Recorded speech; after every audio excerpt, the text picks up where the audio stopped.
Thank you for tuning in to Exeter TV. Exeter TV is the town's public and government access channels, available on Comcast Channels 6 and 22. Channel 6 is your channel.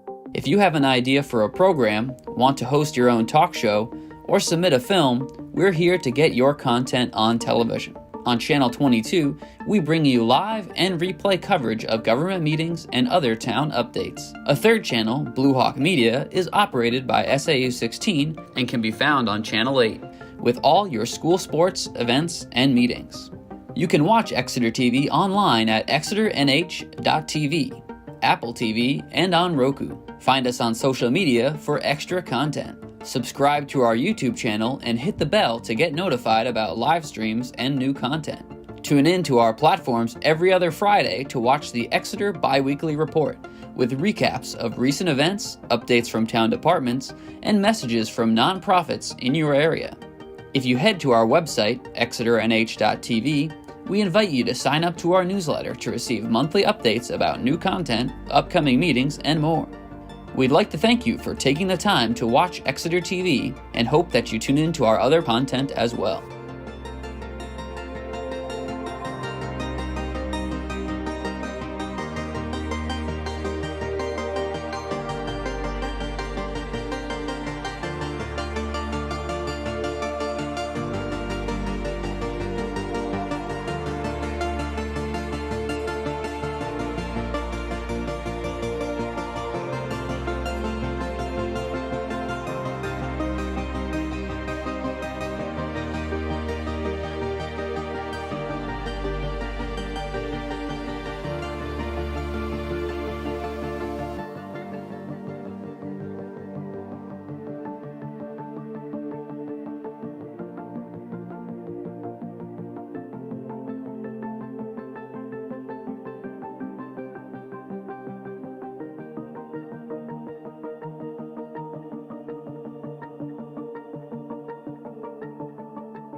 One, two, three. Good evening.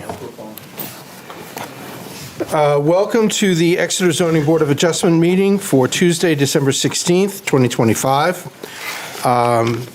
Before we move on to new business, let me introduce the members of the board, all of whom will be voting this evening. To my far left, Martha Pennell. My immediate left, Laura Davies.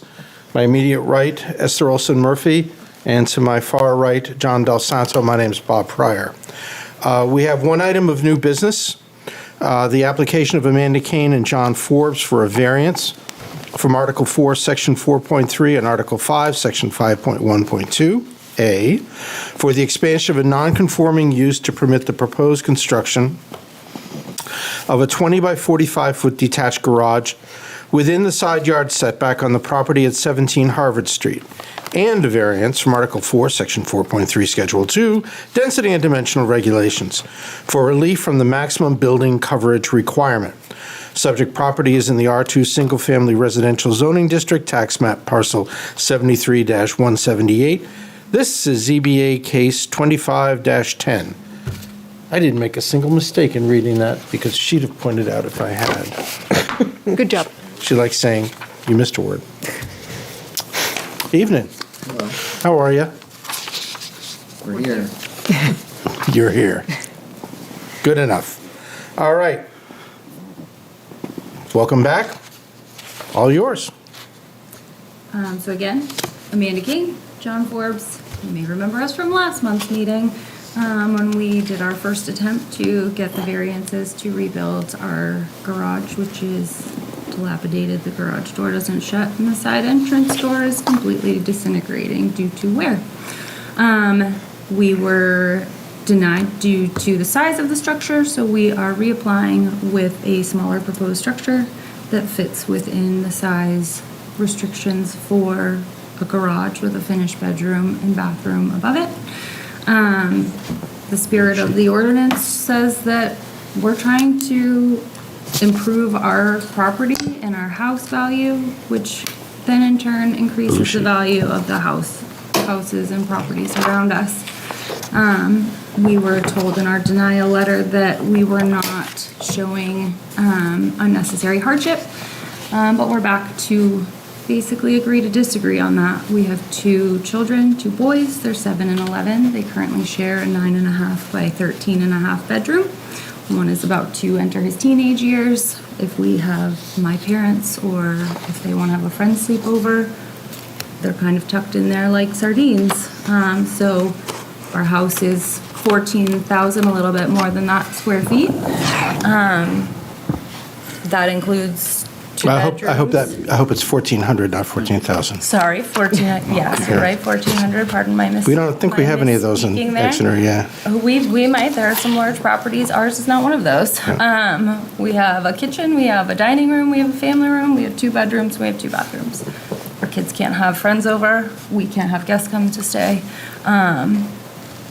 We're also at a point in terms of unnecessary hardship, dealing with the stresses and the frustrations and the increased blood pressure for being back in front of you, not to mention the financial and monetary value of reapplying and going through this again, to get this variance passed so that we can, again, improve our property. There's current construction on our street as we speak. It's a similar project. They came to us when they got their last notice for last month's meeting and said, hey, great, look, you're doing your garage, we're doing ours too. So we're trying to get this done the right way. They were very shocked when I told them that it was denied and that we weren't going to be building anything at that time. They are a single family that lives directly across from us. One of the only single family residences probably in that general area for us. Everything around us is multi-families. The property that would be most affected by this, and I can go off of kind of what Kevin Baum said the last time we were here, is 19 Harvard Street is built directly on the road on the front side of the property. The back side of our property is covered by trees, which are all owned by the neighbors in the back. During like the foliage time, you can't even see our backyard because legitimately there's trees in a block from the entire thing. That being said, there's also nothing built on the back side of the property other than it's like a grass field What else you got? Yeah, like, his name is Kevin. Yep. He's not here today, but Kevin had mentioned that 19 Harvard Street, which is again our direct abutter, that's a multifamily. They're both renters. In conversations that we had with both of them, neither family has any issue with us building on the property, but again, unfortunately, they're renters, so we can't really get them to come to a meeting like this. As you see again from the second meeting in a row, we have no direct abutters that have any issues that would cause them to be here today. 19 Harvard Street is again the one that shares the direct driveway with us. They are, as John was mentioning, positioned to the front of that driveway. Our garage is to the back side of our property, which again does not interfere with any sort of view or interfere with their day-to-day. I know Laura had some issues with potentially blocking sunlight from their yard, but it's a shared driveway and there's a family on the front and a gentleman on the back. That driveway is, or the yard, so to speak, is not necessarily used for much other than parking vehicles and storing a shed and a motorcycle and some other equipment. And the reason that where we're going to the 45 is because the measurement of our cars to even get them in there is exactly about 44 and change of where we could park our cars. So if we wanted to get our cars into a garage, it has to be that distance just by what our vehicles are. That being said, all of the surrounding properties around us are non-conforming. In the grand scheme of things, that was actually brought up by Kevin the last time that we were here as well, that it's a neighborhood of non-conforming properties. Which brought up some errors in terms of the actual side lot setback and what that has to be. Initially, in the meeting last month, we were talking about how the side yard had to have a 15-foot setback. That's incorrect. It has to have a 10-foot setback from the side. So that's the variance, obviously, that we're looking to apply for because we would like to construct the garage in the same position that our garage currently sits. Our garage is currently, what, is it 14 by 20 or 16? 14 by 22. 14 by 22. So we're looking to make it wider and further back. That fence on the back side of our garage is where the gate essentially was, so one of the posts is not particularly well founded. So all that would do is essentially reinforce the perimeter of our house and help. We have 2 dogs, we want them to stay in the yard. It would help reinforce that for our kids, for sporting equipment, for all of the things that they're doing. On top of I have a boat that's currently sitting in the driveway that I have no room to put it in the garage because it's starting to fall down. So, that being said, we're just looking for more space. Understood. I want to clarify a couple of things, if I may. The first, you mentioned that one of your abutters is building something, not of your abutters, but a neighbor is building something. Did they come before us for any variances or special exceptions? Nope. If they did, we did not receive any notification. I don't believe they did because this is the first application that I recall from this neighborhood in a long time. Am I correct? I don't remember. If you could give me the street address, I could check the file. It's whatever across the street. I think it's from us is. 18 Harvard Street, I believe. I think 18's to the right. Eight. I think it's probably 16. 16? I doubt very much that it's been before us. I don't recall a Harvard Street application. Do you have a building permit for that? That's what I'm going to check right Okay. now. The reason I mention that is that you set that up and saying, well, they're getting it and we're not. But I don't recall them having to ask for any variances or special exceptions. And so it may be that whatever they're doing conforms to the zoning, and that's the issue. And that would just be rebuilding the same building, correct? Yeah, you could rebuild the same building, and you're allowed to rebuild on exactly the same footprint. What if it was bigger? Excuse me? What if it was bigger? Well, that's exactly what you're proposing is bigger. What you're proposing is bigger, and because it's bigger, then it has to come before us. Right. That's done the correct way, right? That's doing it the correct way. That's doing it the correct way, exactly. You're doing it the correct way. The second thing I wanted to mention is that you're using the phrase unnecessary hardship in a different, you're using it saying, okay, we have a hardship that exists because we've got 2 kids or we've got a boat. That's not what zoning's about, okay? What it's saying is that unnecessary hardship means that owing to the special conditions of the property, the property cannot be reasonably used in strict conformance with the ordinance. So I'm just letting you know the basis of our decision. Correct. Right? So you weren't denied because of the size of the building. The letter which sent to you says the application was denied on the basis that it did not satisfy the criteria for granting a variance, specifically criteria 5. Literal enforcement of the provisions of the ordinance would result in unnecessary hardship. And so I'm concerned that the size is the only thing that you've changed. Is that correct, from the application we had last month? Correct. Okay. Yes, there was no zoning relief requested. Okay.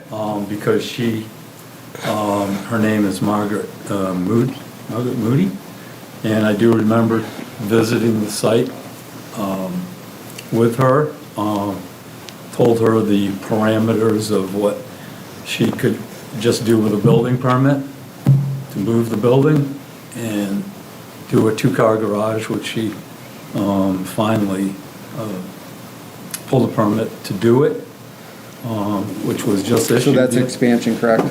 What's that? It's expansion? No, because she's meeting the setbacks. She meets the setback.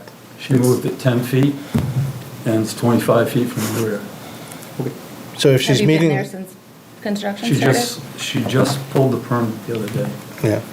So I guess the point is that I wanted to make sure wanna that, go then. that it was clarification. It's not like there's favoritism. I didn't want to say that. It's the, if she met the criteria, if you met the criteria, you wouldn't even be here, right? For sure. Right. Well, we're trying to construct it in the Right. same. And she obviously met the criteria, or she would have been here asking us for the same sort of relief that you're seeking. So I just wanted to establish that, okay? And I hope my explanation of the unnecessary hardship, it's not that you've got 2 kids in the boat and all that. It's not that's not the way hardship is measured, right? It's not that your life expands and your property can't expand with it. It's the way in which you utilize the property vis-a-vis the zoning ordinance that every resident of Exeter must obey, right? So if you want to expand your home and go straight back, and it's within the, the lot coverage percentage, and Which it's... we actually May I determined with finish? Kevin. May I finish? If you can expand your home, and if it's within the lot coverage percentage, and it's within the setbacks on each side, then you would never be here. It's the way in which you want to expand, right? On the same footprint, just further back. Well, it's the same footprint plus. The same footprint, you wouldn't be here. If all you said is, I want to rebuild my garage, go for it. Okay. Right? And if you want to build your garage, if you want to expand it, and it expands and it doesn't violate, right, the part that touches the property line behind the existing garage is encroaching into the setbacks. And I know, The setback that's already encroached into. yes, it is, and that's why you're allowed to rebuild exactly where it is. But you have an expansion of a non-conforming use. You're right, every lot in that area is non-conforming, probably, because all of it predates, much of it, if not all of it, predates zoning. So setbacks weren't a thing before 1972? 72, setbacks weren't even a thing. You want to build on the property line, go for it, right? Whoever built your garage, put it on the property line. It's right on it, right? There's no setback. Yeah. None, 0, right? Yep. You can rebuild in the same spot. But if you want to expand that use, that's what's coming back. So I'm just trying to set up the sort of situation under which we're going to be looking at the application you have before. And then the nice part is the last time we were here, we were invited back and asked to make, unless you want to go off of the wording of exactly what was said, we invite you back. We think reapply. to reapply. With a smaller structure. Okay. May I just add Please. a tiny bit to what you said? So zoning is about the property, and it doesn't... Do you know it's- where our property is this week? You didn't know where it was the last time we were here. Have you been to our property or seen I it? was there before the last one. I absolutely knew where it Okay. was. I'm sorry if you got that impression, but that's incorrect. I knew where it was, and I'd been out to see it in advance of the hearing. So, as I was saying, it's about the property and the rights that go with the property. Don't go with your family or any particular owner. Once relief is granted, it goes with the property. And that's what we're tasked with dealing with, is the rights that go with the property.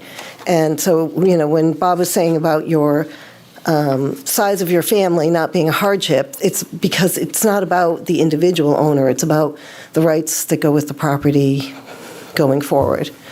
So if we were to grant relief for a specific thing, it doesn't matter who lives there or who owns it. It goes forward and can be a permanent right that changes the value of the property, changes the use of the property, changes how it feels for the neighborhood permanently.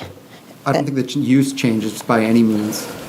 I think your big problem the last time was that it was going to look like a car dealership or a car place. Car repair. If somebody was going to do that, they would have to apply for said, I don't know, it's not a variance, zoning? It would be a use variance, and So it wouldn't happen unless you guys approved it. Nobody's In the questioning. future, correct? It is a residential use, it's going to stay a residential use. There's no disagreement about that. Nobody ever There- said that it... And Bob, I'm just going to stop you right there, is that there was a problem with it the last time because Laura came out and said, in the future, this property could be used as a car auto body shop or something like that. It could if the board approves it, but it's not going to be used like that it's going to be used as a residential property. That's where we live. That's why I have such a problem with it. Okay. I think it's in everyone's best interest to bring the volume and the temperature down a little bit, okay? Understood? All right, thank you. Tone matters, please. I think that we're all on the same page. I just want to make sure that I was trying to clear the air, not muddle it. And I certainly wasn't trying to challenge anything that you're saying. I wanted to make sure you understood the basis under which we make our decisions, okay?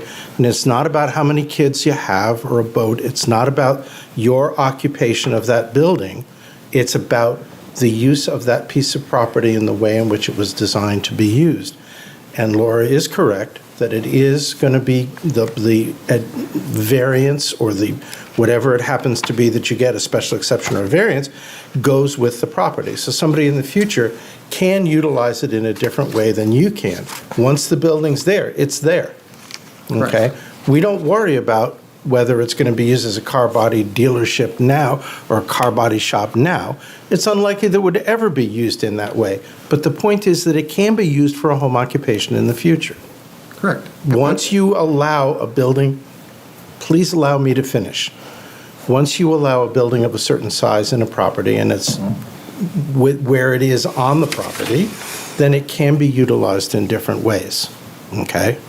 So we do need to think about the future when we make these decisions, all right? Okay. And what we don't think about is how many kids you have, because that's what's driving you to want to do this, but zoning is blind to whomever lives in the house, okay? It's about the property and how it fits into the neighborhood and how it contrasts with the zoning laws that exist about setbacks from property lines, about percentage of lot coverage.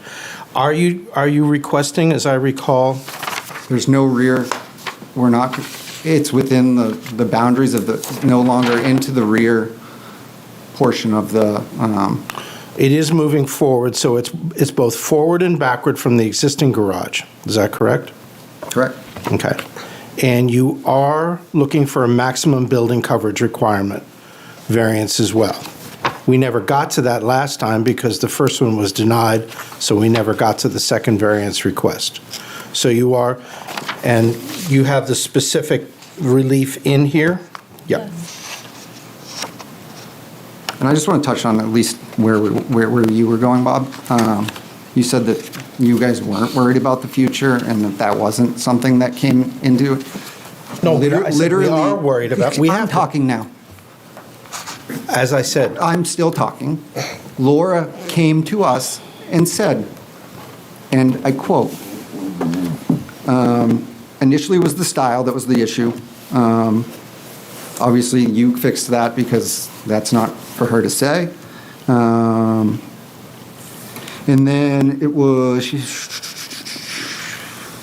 she was worried about that it could be used as a car auto body shop in the future, and that she was worried about what the building would look like and how it could be used like that in the future. That's a commercial purpose. That can't happen without the board approving it. To say that we weren't talking about what it could be used for in the future when we were doing this the last time, it's hard for me to take that. we have before us an application. Do any members of the board have a question for the applicant at this time? Still talking about 2 stories. That wasn't entirely clear to me in this application. Yep. Correct. Yes, okay. Thank you. That was my only question. Because I noticed that there were no images of the building this time. No, I believe that it was conveyed to us at the last meeting that we were almost naively over-transparent and that we didn't need to disclose certain things about the materials of the building or what the... Again, that issue, that past meeting has been closed. Okay. This is a new application. That's why we're asking the questions that we are now.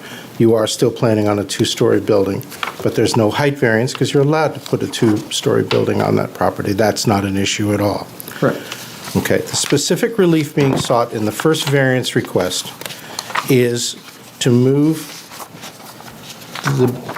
expand the footprint of the building from 14 feet deep to approximately 45, from 22 to 45 in terms of depth. So there's both 6 feet added to the front of the building and whatever that delta is added to the rear of the building against the property line. And there is going to be an expansion of the width of the building from current 14 feet to 20. So that's an additional 6 foot there. Okay. Are there any further questions of the applicant? Mr. Del Santo? So as a member, we're under constraints by the laws, and I was interested in what options you've looked at in terms of not even having to come to this board. I think you're talking about repositioning the garage, if I Yes. could clarify for you. Our current garage sits on the property line. We're looking to maintain that space to try to reposition the garage and move it 10 feet behind our house. Doesn't make the most sense in terms of maximizing our yard usage in the areas that our kids can play privately. We share a driveway, so our kids can't play in the driveway. It's a quiet street, but I don't know if any or many of you would want to send your kids out onto the street to play. So trying to reposition the building so that it essentially leaves 10 feet on the side seems like we're wasting space that's already currently being used as a garage. Okay. That's all the questions I have. I'm all set. Laura, anything else? Nope, thank you. Martha, any questions at this time? Well, I'm just a little confused. Under the 5th requirement here, literal enforcement of the provisions, you have a sentence, it would also not allow for bedroom and recreational space for our 2 growing boys who currently share a small bedroom. What does the bedroom, what does that have to do with it? That would be the second floor of the garage that we are trying to build, is a bedroom for one of the kids. Oh, so there's going to be a second story to the garage, which is going to be a living, a bedroom. Correct, right, yep. Laura, I think, just had recently clarified that it's 2 stories. I'm sorry, I can't hear you. Yes, Laura had just clarified that it's a 2-story so that we can have residential space. So you're going to have a bedroom up there, Correct, a bathroom, correct. a bedroom and a bath. Okay.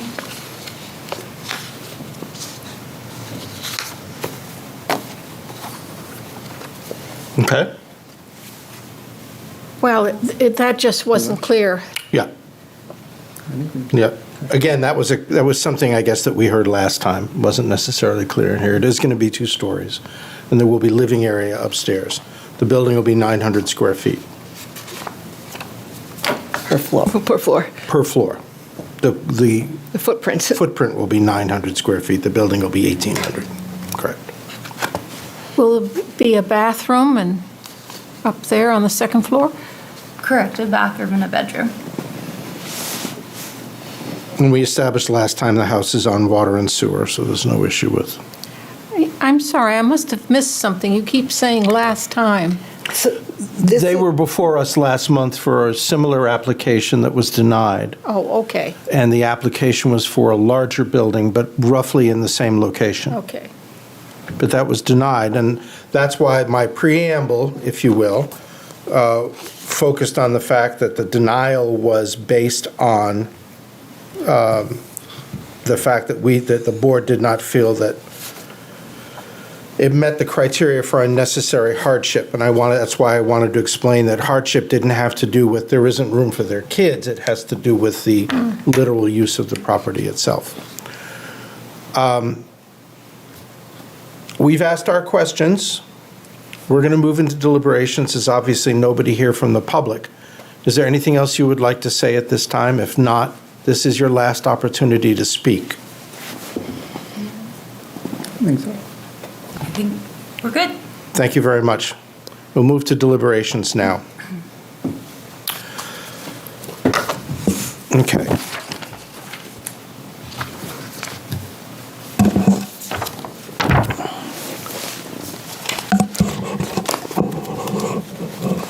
There was something that was brought up in last month's deliberations about accessory dwelling units. We were unclear because the law had really just recently changed. And I think it may have been Barb, but somebody sent me this information from the Business and Economic Affairs Department of the New Hampshire state of New Hampshire about the new House bill. It was, okay, so it's effective, the new language is effective as of July 1st, 2025. So it is passed now. That was what I was unclear about last time. Yeah, some of those new laws don't come into effect till next year. Some of them started right away. That was one that did. Okay, so what might be pertinent here is just the provision that a municipality shall allow accessory dwelling units to be converted from existing structures, including but not limited to detached garages, regardless of whether such structures violate current dimensional requirements for setbacks or lot coverage. So that only refers to the building that currently exists. So they could convert the new building into an accessory dwelling unit by putting a second story on it. But the point is that it is an expansion of a non-conforming use. And so the new building does require a variance. But yes, it could be used as an accessory dwelling unit. There's no question about that. Okay, I just didn't know if we were all aware of what the new law was. Right. So And- I'm not disagreeing with that interpretation. Right. And the Exeter zoning ordinance is going to have to be changed to keep up with the changes in the laws, and there are significant changes in the laws. And so that will be changed, I would assume, as of the next town meeting, that'll be put forward, those changes. So the current zoning ordinance is not current with the state law. The RSAs have changed since our last town meeting. And so that will change again this spring, whenever it is, March, whenever we have our election. be keeping up, so. Just FYI. Just I FYI, okay. don't know that, So I don't think there's much discussion except that we need to go through the variance criteria. So, would somebody else like to do this besides me, go through the variance criteria? By the way, the first variance is for expansion of a non-conforming use to permit the proposed construction of the garage within the side yard setback. So this is, we're specifically discussing the setback at this point, not the coverage. Do you want to go through them? rather not.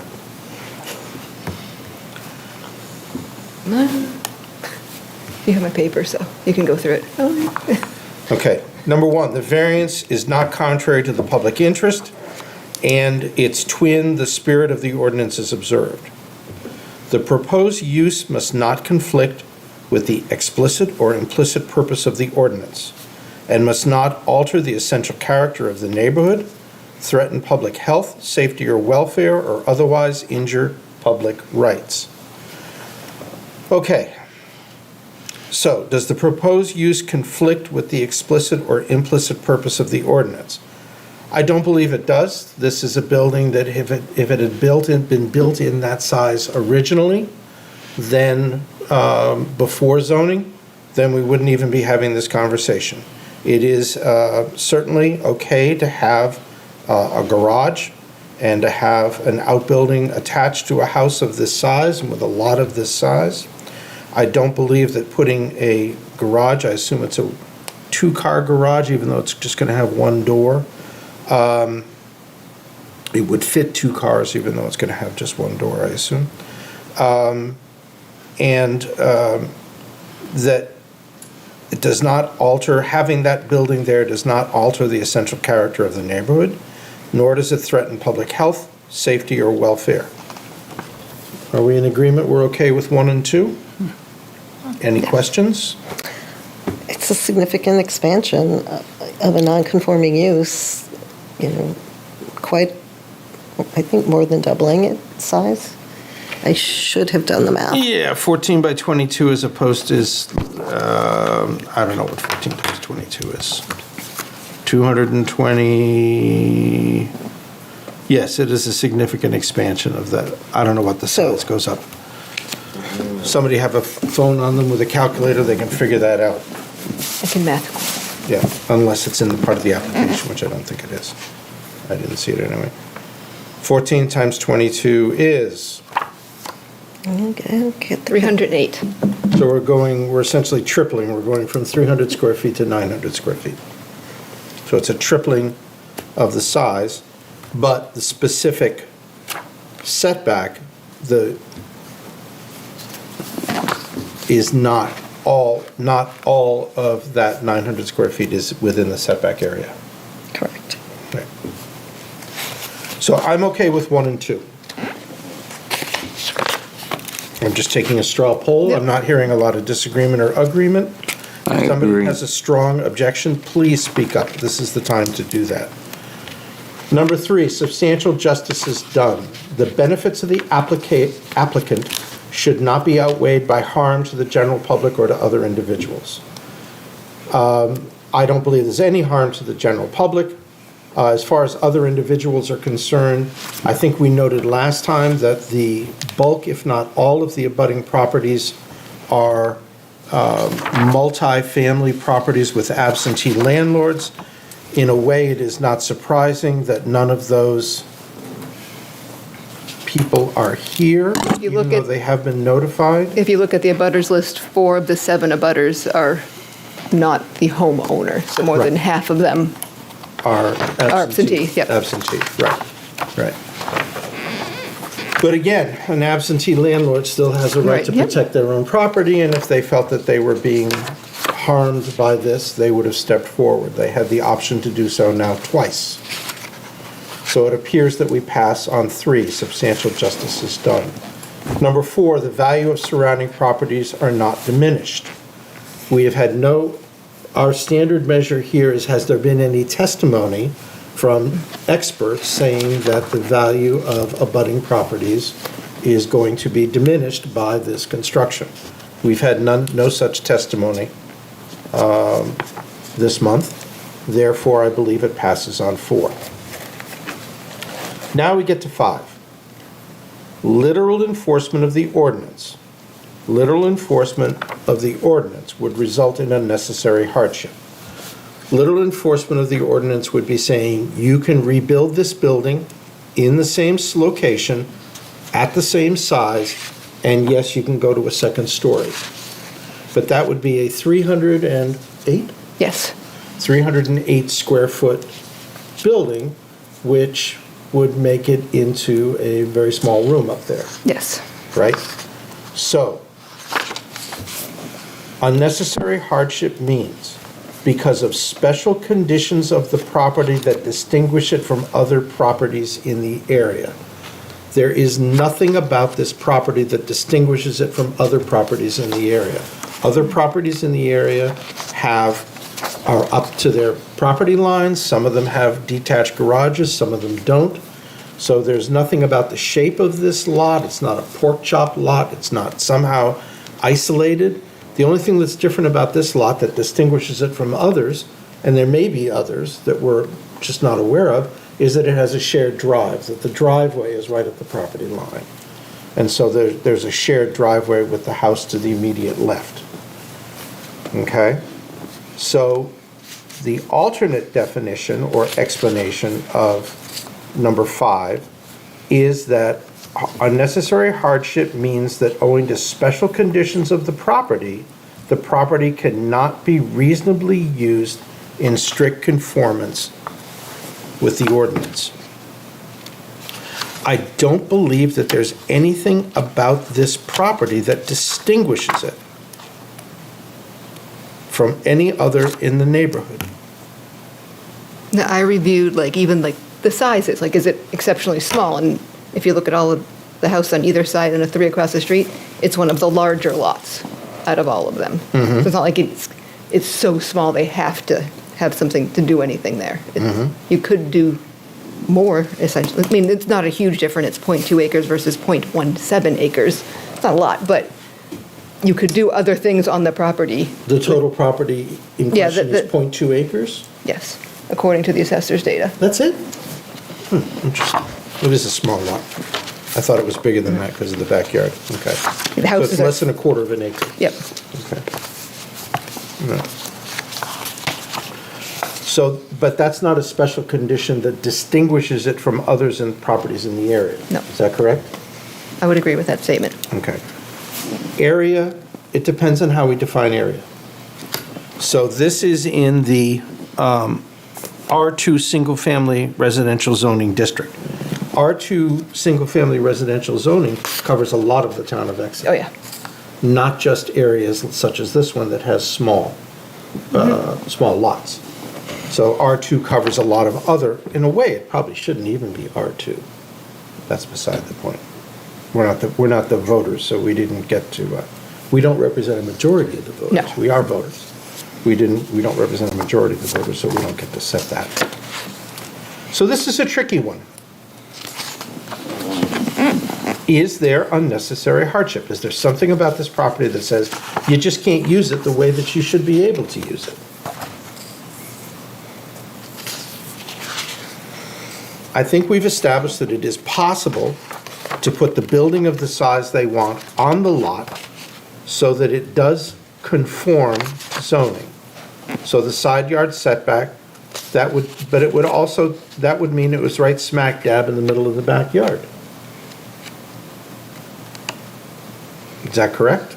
That should be smack dab in the middle, but it would be in the yard pretty good. Well, it would It's be. 10 feet. Yeah. So it overlap again. The side yard setback is 10 feet.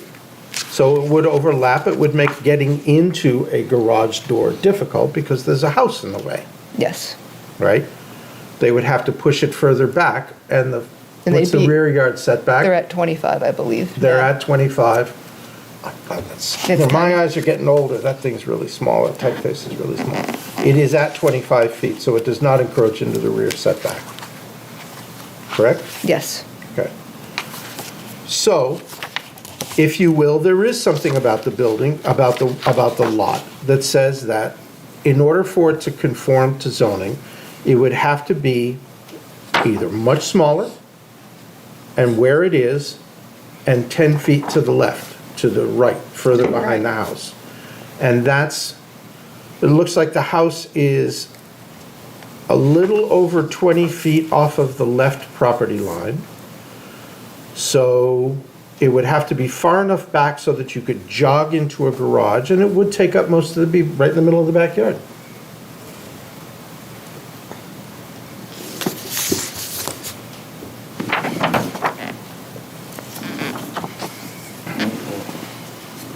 Does anybody have any comments? Can you read the second definition again?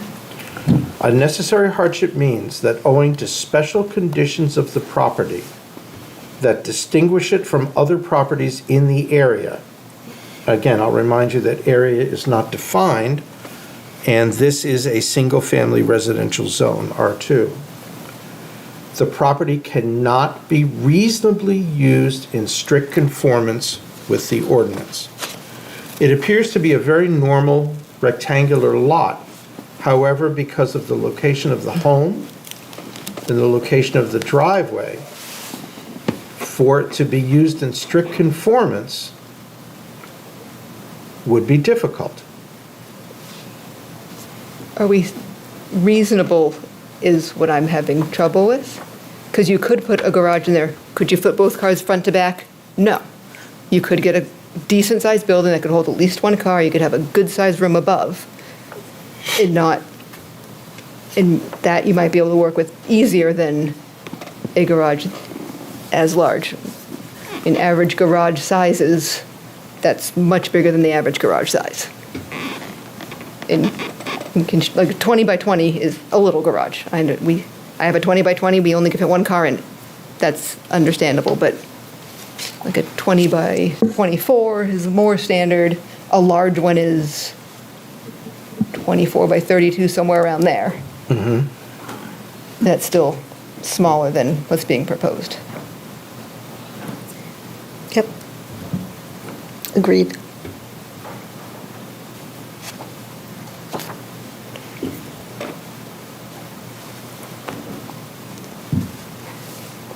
Any other comments?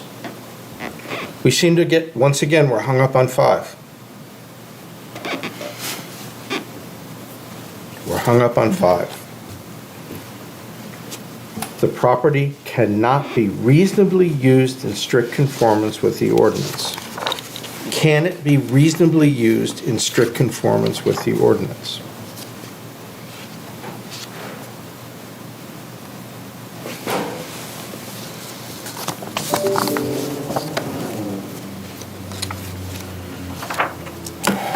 We don't seem to be getting very far as discussion is concerned. Is there anything else that anyone would like to add? I think it has been reasonably used in conformance, well, in its current condition, as grandfathered in conformance with the ordinance.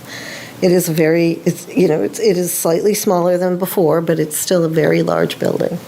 And it's on the lot line in a tight space. So.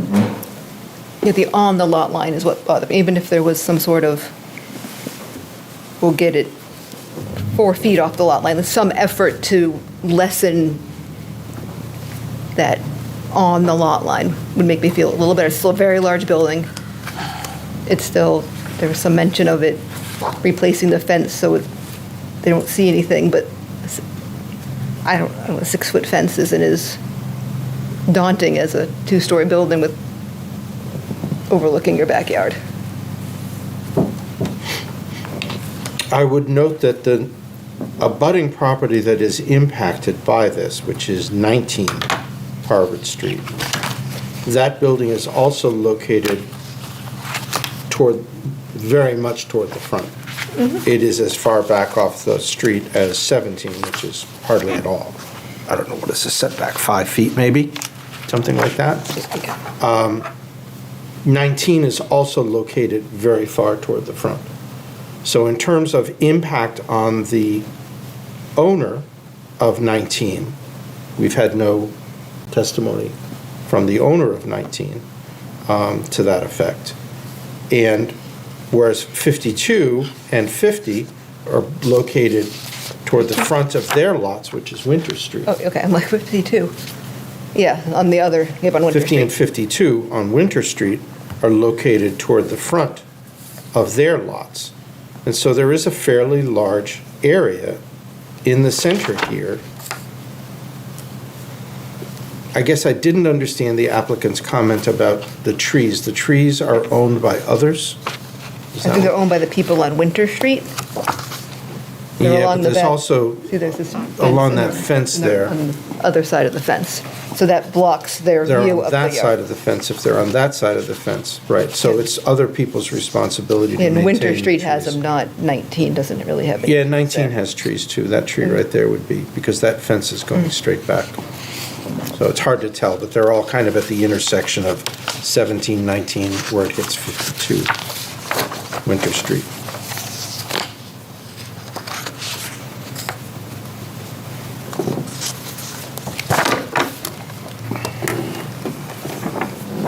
Okay. We're going to need a motion.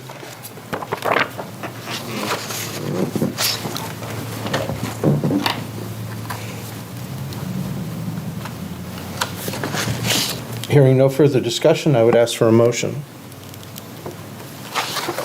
I'm thinking.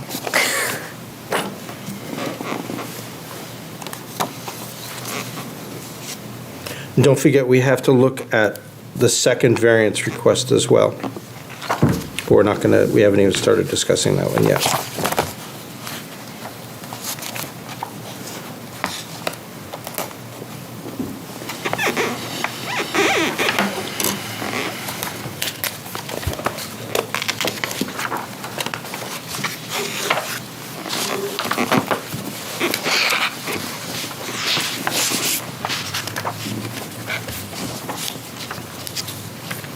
Are you preparing a motion? I'm trying to. Okay. I'm No, I not, just I'm wanted- not very good at these, No, so that's I don't- fine. I'm just waiting for this. It's not appropriate for me to make a motion as chair, so somebody else is going to have to do it.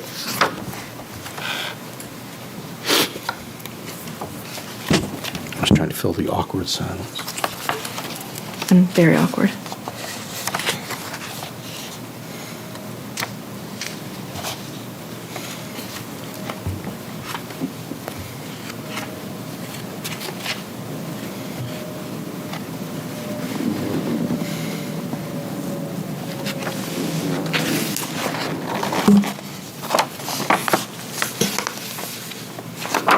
Okay, I think I'm ready. Do you want me to do this? Ready? Sure. Please. I move to deny the application of Amanda Kane and John Forbes to the variance from Article 4, Section 4.3 for the expansion of a non-conforming use permit to the proposed construction of a 20 by 45 detached garage within the side setbacks on the property at 17 Harvard Street. Okay. Would you care to give the basis of that? Based on the fact that the land itself does not condone a hardship to the applicant? See, you don't like it. Is there a second? I'll second it. Moved and second. Discussion. I don't know. Do you have any more discussion? No. I think we've discussed.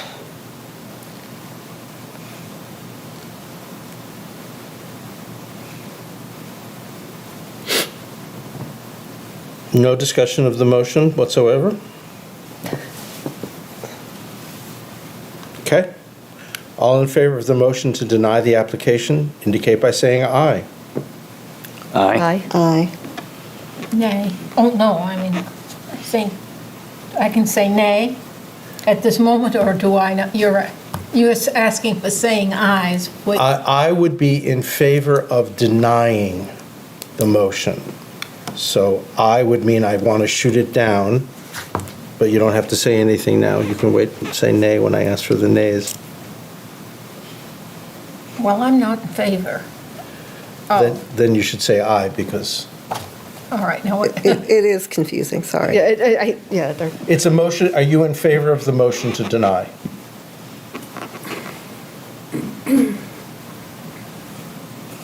To deny their application to it.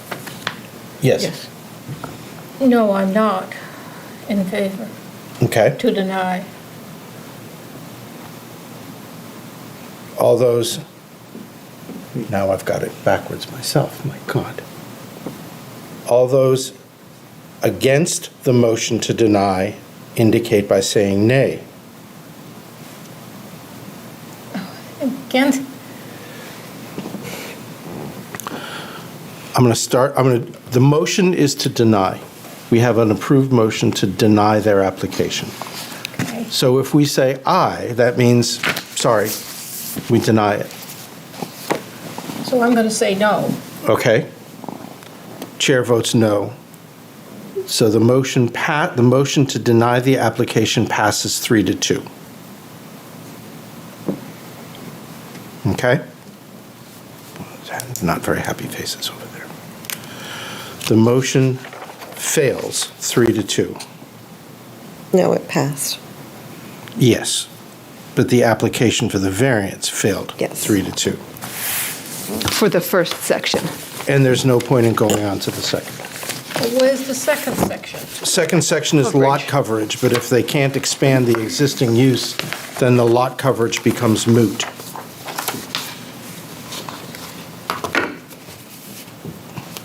Thank you.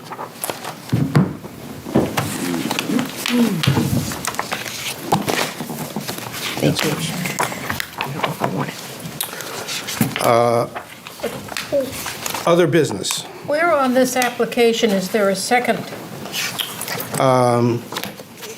If you look at the, You got the agenda? yeah, right here. So we just discussed the setback request. That was a And then lot. if that passed, then we would discuss the lot coverage Because he's, request. So they were asking for two different things. It doesn't Very say short. This. I think they may have two. it talks about them separately in here. Yeah, the there's a first- second batch of, oh, no, actually, No, it's all integrated in. It's right in I here. see, Yeah, they don't really bring it up anywhere else in the application except for that first section. I see, yep, I Yep. forgot that, okay. All right.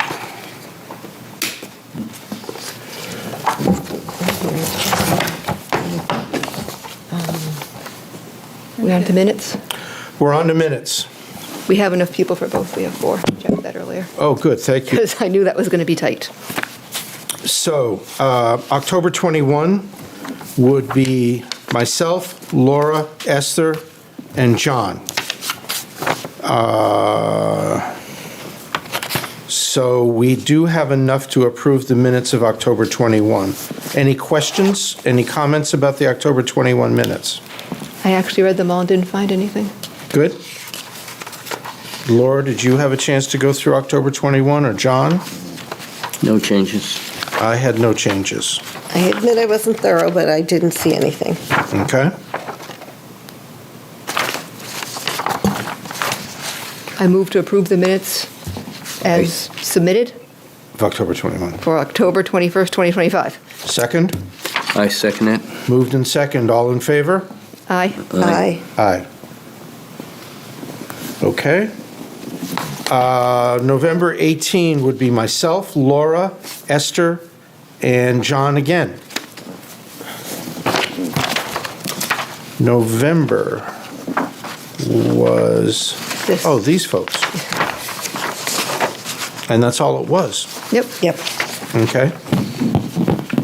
Any questions? Nope. All good? I move to approve the minutes of November 18th as presented. Submitted. Second? I second. Moved and seconded. All in favor? Aye. Aye. Aye. Aye. Motion to adjourn. I move to adjourn. Seconded? I'll second it. Moved Martha and seconded. seconded. All approved? All in Aye. favor? Aye. Aye. We're done. Thank you. Thank you for tuning in to Exeter TV. Exeter TV is the town's public and government access channels, available on Comcast Channels 6 and 22. Channel 6 is your channel. If you have an idea for a program, want to host your own talk show, or submit a film, we're here to get your content on television. On Channel 22, we bring you live and replay coverage of government meetings and other town updates. A third channel, Blue Hawk Media, is operated by SAU 16 and can be found on Channel 8, with all your school sports, events, and meetings. You can watch Exeter TV online at exeternh.tv, Apple TV, and on Roku. Find us on social media for extra content. Subscribe to our YouTube channel and hit the bell to get notified about live streams and new content. Tune in to our platforms every other Friday to watch the Exeter Biweekly Report, with recaps of recent events, updates from town departments, and messages from nonprofits in